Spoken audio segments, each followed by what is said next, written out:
Yo, what's up? It's John and I'm back. Just popped a half a birthday cake 7-0. It is fucking busy as fuck at work today because we're getting a huge ass snowstorm where I live in Long Island.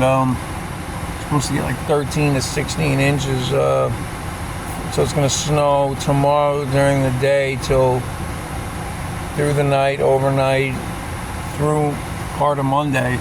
Supposed to get like 1 to 3 inches during the day tomorrow, like 12 inches overnight, and then another 1 to 3 on Monday morning. So of course everyone's fucking flooding the supermarket getting shit.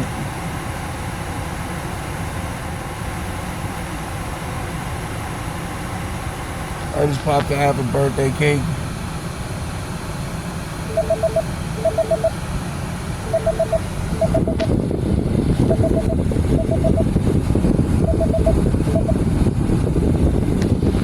Yeah,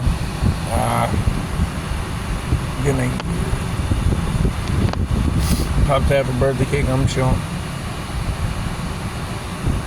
Needed it for this fucking stress at work. Peace.